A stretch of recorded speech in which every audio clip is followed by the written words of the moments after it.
to a new video where I will share with you my experience in project design. In the following slides, we'll have a list of some of the new concepts in project design and execution.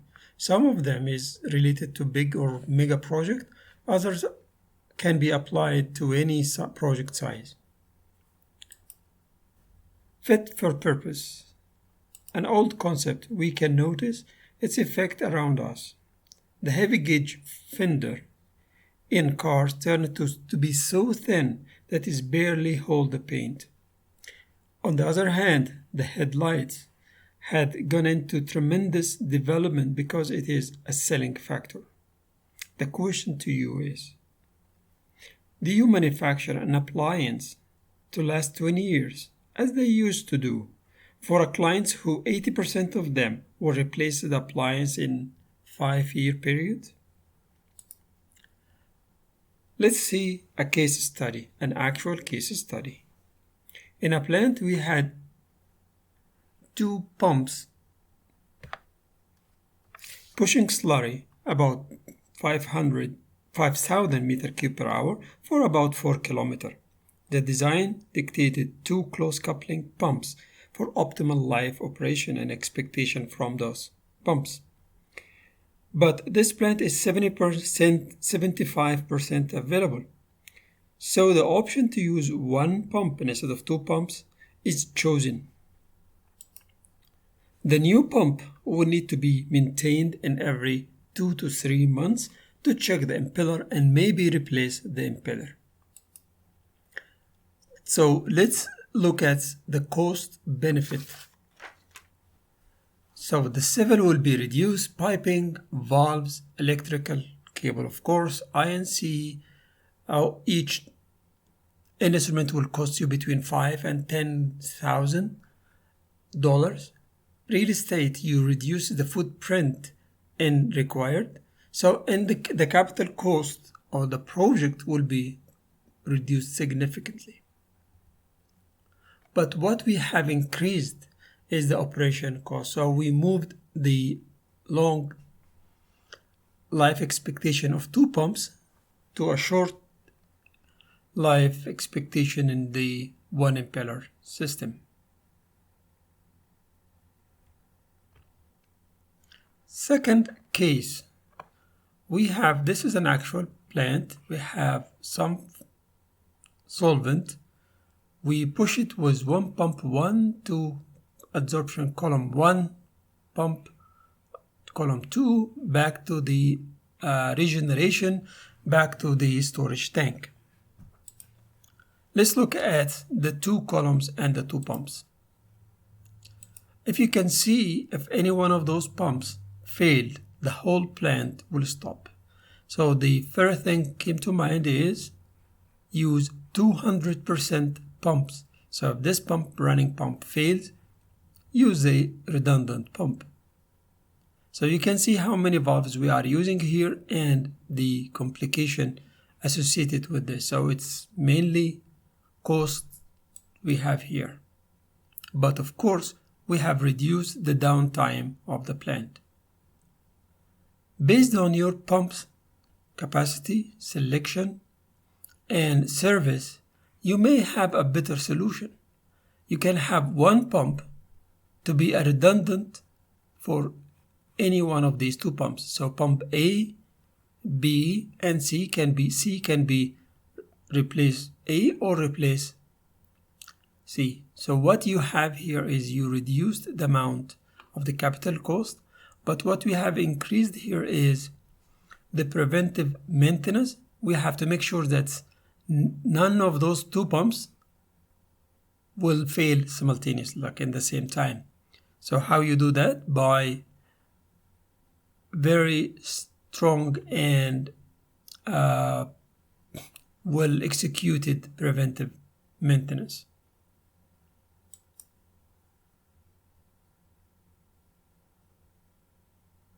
Modernization. Modernization have been around us for some time. The way I have seen projects, and I worked in both, really, is we used to have the steel structure manufactured off-site and supplied and installed at site. Pipes, tubes come to the site and we start to manufacture them and put them in place. Same as the tanks. However, we used to see small packages like air compressor, nitrogen or oxygen or CO2 production unit came as one skid which we can fit it in. If we look at some of the project challenges, one of them, if you have a project in a remote location, meaning you don't have a lot of resources beside you, meaning the people you can have them around in the site will cost you a lot of money for accommodation and so on. Second item, some places, if it's very cold or very hot, affects the efficiency of your people. Sometimes there is no way you can do any activities at site for 2 or 3 or 4 months a year. So in general, if the construction cost is high, you think differently. So let's look at one table here which will show you what we mean by low efficiency. If you can see here, temperature is minus 25, 26, 28. That means you can actually, with a little bit of wind, you need a break every less than 1 hour. This low temperature is common in places like in North Canada and so on. But even if it is minus 5 or minus 10, that means it's normal there. That's true. But look at the time consumed in simple stuff. If you want to take a break to go to the washroom, he or she will take about 10 minutes, take off all the layers he has on his body just to make him able to work outside. So also you will find a frequent breaks needed for people, otherwise they will not be able to continue working for a long time. So the modernization thing starts very early in the project. That is a concept. When you start designing the project, you have to think about it because a lot of things will change based on your concept of modernization. So you think about it as if it is small blocks beside each other. So what will define those blocks sizes? So the defining factor here is your transportation method. If you transport those pieces by road only, then the problem you have is the road specification and what is your maximum size and weight that you are allowed to transfer your module through. If you have only ship by sea, then probably you have a port which is very close to your mod yard and you have your plant close to a seaport or something. That means your module can be built much bigger and can be transferred from the mod yard to the plant location. Of course, so that means you need to look at your road system and what is allowed, what's not allowed, and the maximum size you can use, and also the timing, because sometimes you have only allowed to do this at certain time of year. So here our plant, we decided this is a pipe rack. We decided to make it as a modules. Each module may be 10 meter, 15 meter, 20 meters, 50 meter. That's again based on what you have. What we will do is put everything inside this module. So the module structure, the module inner pipe, instrument, junction boxes, cables. You connect the cables from the instrument to the junction box. Obviously, from the junction box to the control room, the home run cables will not be installed at mod yard. So what is the pros and cons for each one of those things we are doing now? So the first thing is, you can see that in the design we have spent a lot of time make sure that the module size, weight is according to the plan. That means the construction cost will be increased, because if you can see this one pipe rack will have one support in this area, in this place, and no support here. But because this is a module, then you will have one support here and one support there. You may decide to have a gap between the modules. Now the execution will be complex, because not only you will have to do all those modules, but also you have to arrange the arrival of each module to site, and where you're going to put it, and how you construct them, so constructability, and where is the crane will be, how many cranes you use, and so on. So that is on the downside. Let's look at the benefit. You can have multiple locations do manufacturing. If you have a limited location size of the at site to do manufacturing, you can have a lot of places, maybe 2-3 mod yard, which is you can manufacture your modules. Because you have many parties working parallel, you can speed your manufacturing. You reduce the time of construction, of course, because you split it on 2-3 location, 2-3 companies doing at the same time. One of the good benefit also, some of those modules can be commissioned and hydro tested at the mod yard. This an MCC, motor control center, built somewhere. So if you compare this with a traditional way making a building from bricks, concrete, but get the MCC switch gears, push them in, hook them in, and do the testing, versus you build a mobile steel structure for the MCC, move all this stuff in, test it in the mod yard, then move the whole MCC to your plant, put it in place, hook the wiring from the cables from outside. Of course, there is a lot of benefits here, because you can build a lot of MCCs and test them before they ship to site. The modernization can be applied to many things. It can be based on the size of the module. You can increase the scope of each one of those modules to be the whole plant.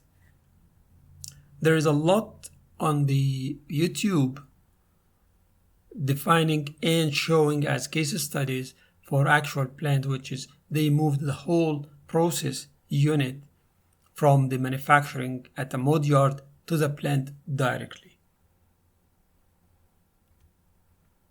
Third item is a smart P&ID software. In fact, we're talking about smart softwares in general. Traditionally, you will have a piece of paper, you draw your P&ID, give it to the CAD guy to CAD it, back to you to check it and issue it as a process engineer. The maximum benefit from CADing them is to have a library for pumps, for valves, and you drag and drop it. In all cases, it's a piece of paper which all of these is drawn as text and graph on this drawing. The smart P&ID is a little bit different, or in fact a lot different. You don't have a pump, you have an object called pump. So now it's not a graphic, it's an object in the database. This object has a tag, has a service, and have also each one of those has its own specification, capacity, design, pressure, and so on. And that's all in the database. Valve is exactly the same. column the same. So this not text anymore. It is an object data related to this pump. Lines. We used to have lines as a text, but now this has distinct object tag. It has a size, it has specification, numbers, what is fluid inside, and most importantly, from and to as well. So you know this thing is not just a text, it's object, and we will use this in the next software as well. So now, since you have everything in the database, this database can be synchronized or not synchronized, but can be matched, checked, and reviewed against other software. 3D modeling. We have seen a lot of modeling and rendering in houses, in games, but now we have it in big project. Of course, because of the cost of this 3D modeling, this is maybe only applied for project which is relatively big. It starts with people doing the civil piling, civil concrete pads, and so on. And the other guys who do the structure put their beams, and then the piping guys will lay their own pipes, instrument will put their own instrument, electric will put their junction boxes and cable trays, and so on. What benefit we will have from the 3D modeling? It's not a show for show, but there is a lot of deliverables comes from the 3D modeling. One of the items is you can see, if you remember, we talk about modularization. Now you can see your model. You can see your module in action. You can see them and make sure that's how you would do it, and you build the constructability plans based on this. Other item is maintenance. During the review of the model, you have a maintenance guy, you have operation, beside all the parties who had did the design, process, instrument, electric, piping. The maintenance guy will look at that valve and we say how we will maintain this valve, how I will reach this transmitter. Then the designer came with solution. We will move it on the maybe the walkway. Then the structure guy said, well, the walkway is not designed for the heavy valve. So you can see now that we, during the model review, we solve all those little nagging problem which will show up only after you construct the plant. Other item, very good benefit from it is clash. We have a clash report every 2 weeks or 3 weeks or 4 weeks, depending on where you are in the design phase. The clash report will show you if by mistake someone, because as you remember, this is everybody working on the same model at the same time. So maybe the electric guy made his cable tray. Tomorrow or maybe after a week, the civil guy put his ladder in there, or the piping had make a pipe through the cable tray. Of course, cable tray can move easily, but 12-inch pipe is not that easy, or big or small. So the clash report will tell you that you have a pipe clashed with a junction box, a pipe clashed with concrete, a cable tray had passed through concrete or a ladder. So those you can solve it before you do the manufacturing. So it's a very strong tool. Now we see it in the project. Integration of software. Now we have seen that in the process we have the PNID. We have seen the small line which from the bottom of the column to your pump. It has a name, it shows on the PNID. The same line, you can see it in the 3D modeling. And the pump, which is here, is actually goes into INC. You can see all your IOs. You go to the electrical, you can see all your cable and so on. So there is now interaction between all of these databases. But the question comes here: do you synchronize those software or not? This is the PNID. You have a valve, motor operated valve. It has a tag. This valve, the electrical will look at it and go and design the cable schedule for the power to the motor, put it in the single line diagram, put it in the cable tray, and so on. INC will develop the data sheets, which goes into PO, purchase order, to the vendor, and start to look at the IO, put it in the control system and the junction boxes, blah blah blah. So hundreds of deliverables generated from this poor guy. Piping will take the tag and put it into the model.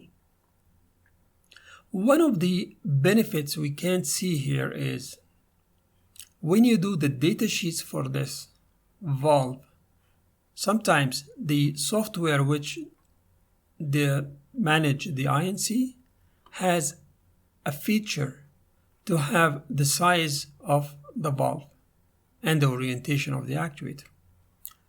Of course, this comes from the instrument guy. So he populate those data. Automatically, the 3D model will go into the database, or every week you dump this data into the 3D model to update the size of your valves. So you can see here now, you don't have to do it one by one, but because you have the clash report, if those guys change the actuator size, now the actuator is too long, it hits the pipe on top of this valve, you will find out. The 3D model will give you the isometric, and there is a lot of things. Now we have this horizontal line, meaning those guys are the designer, but some of the outputs, deliverables, goes to a third party, like the vendor, like the construction site, the module fabrication yard. Now to the question which I started this slide with. Do we automatically synchronize the databases? Now the PNID guys figure out that 4321-1 is already used somewhere else, and we need to change this to 4322. So they updated their database. But the INC already had issued the PO with this data sheets. Do you think the data sheets will be updated automatically? Of course not. Do you think the index will be updated? No way. So what happened is that we put someone in INC group responsible to review this PNIDs and issue note to the team if such things happen, because the impact could be you haven't done the junction box details, but you have issued the PO, so you update as needed. You cannot assume that the synchronization will automatically update the data sheets and the data sheets will reach the vendor automatically. That won't happen. So most of the time, people are reluctant to automatically synchronize the database. But as an INC, you can look at all the database with all the valves and then see what is the line number, what is the valve size, and so on, and dump it, let's say, in Excel. And then you can have a look at your data sheets, dump it in another Excel, and start to compare the databases. So you can see if there is any problems. So now this is very strong review and validation tools you have in your hand. Very quick. Parallel engineering. In a traditional fabrication and thing or project, you prepare the data sheets, you send the PO, you receive from the vendor the certified drawing, you approve it, you tell them, yes, go ahead and fabricate the valve or the pump, and they will start fabrication. This is the point where you have the certified drawing, which is you need to send it to the piping guys to start modeling. This could take maybe 2-3 months. What if we could move the modeling to the left those 3 months?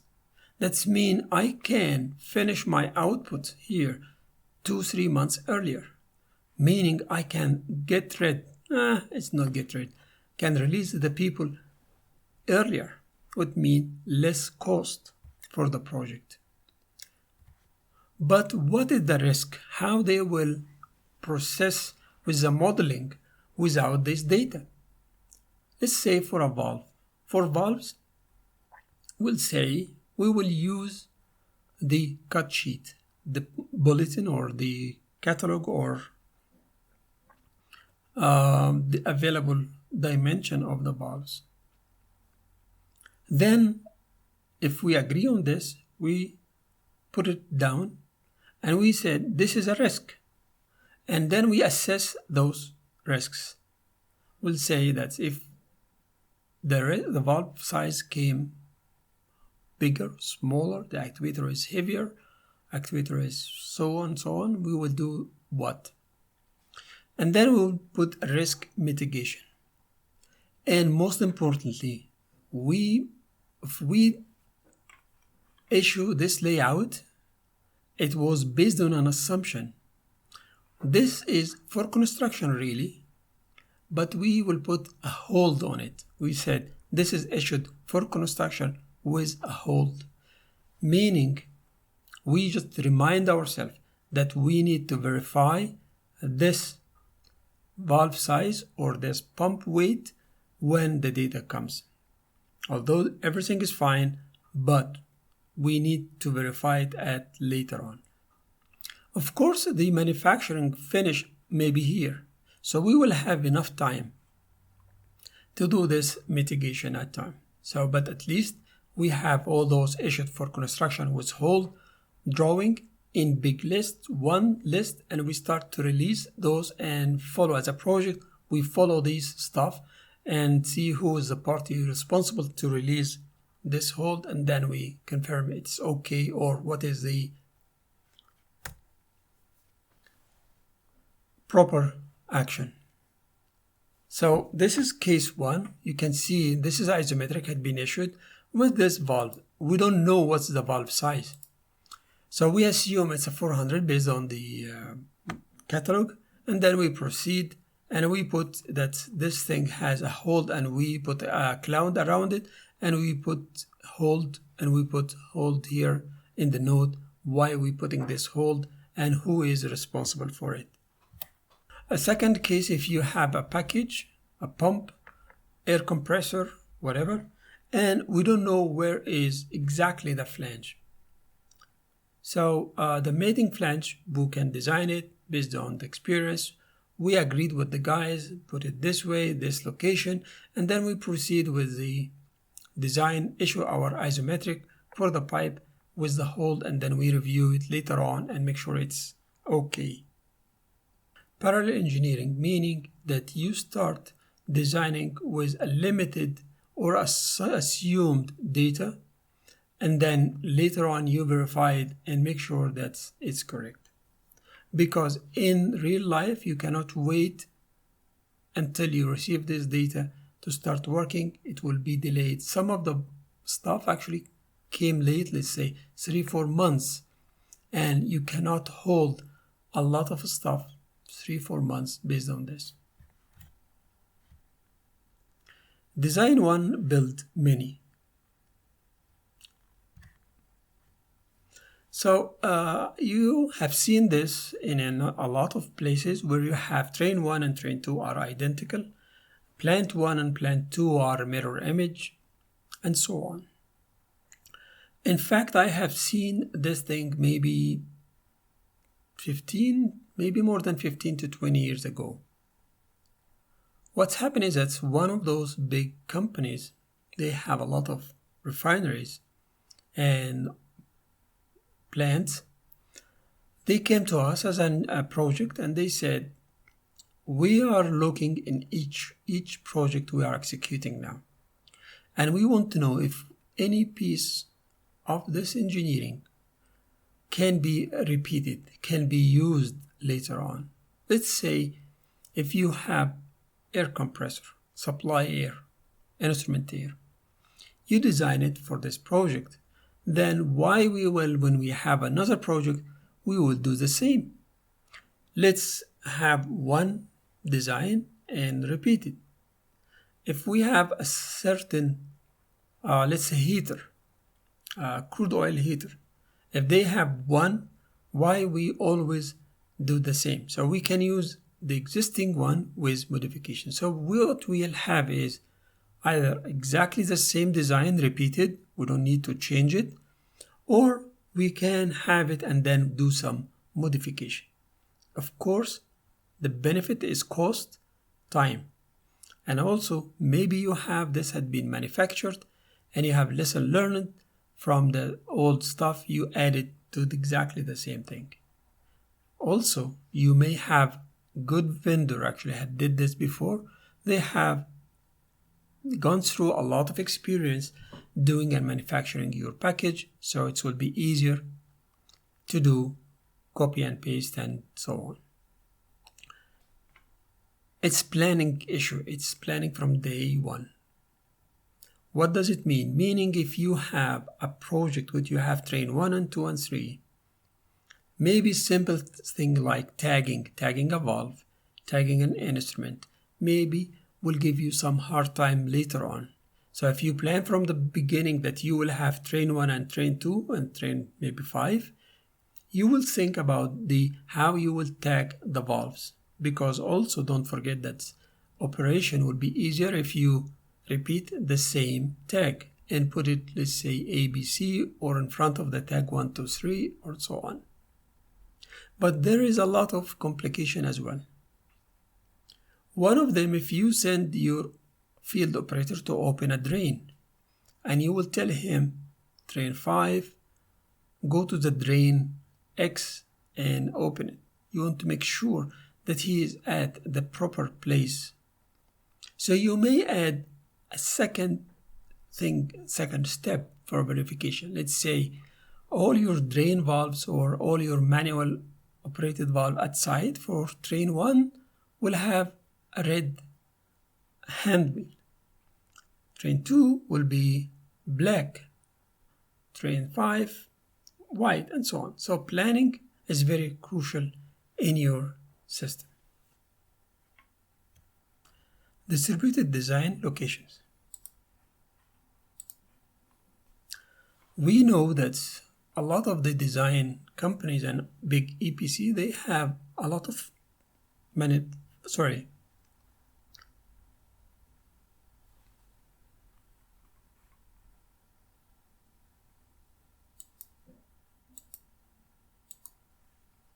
We know that a lot of the big EPC companies, they have offices around the globe, in the same country or in different continent. So what we will make of the stuff we talked about previously, like we have databases for PNIDs and so on, and modeling and things. Those, because the nature of the system, you can have a remote access for them. So you can have your main office, maybe in the States or in Europe or in Canada or in China or in Russia, anywhere. And then you have another party working in the same model and do a part of the model. So sometimes what people will say, is it cheaper if you have people working in places than in the main office? So you outsource, let's say, the steel structure. There is no problem in the steel structure. They can do it in this location. So all the steel structure will be done by this location. So you outsource it. Or you can say unit A is done by this plan in this office. Unit B will be done in this office. So there is a lot of ways of doing the job. But not always it is driven by low-cost places.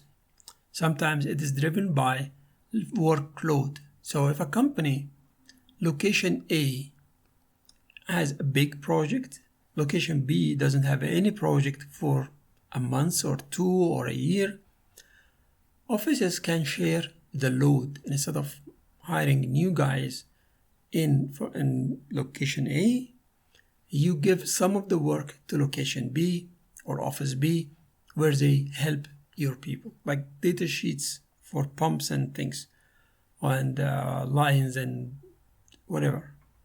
They can do a cable schedule for you. But again, because you have the remote access, things become more and more easy now. The other benefit you have the time difference, meaning you can have people working here and they ask the people at the other side of the world to do some stuff.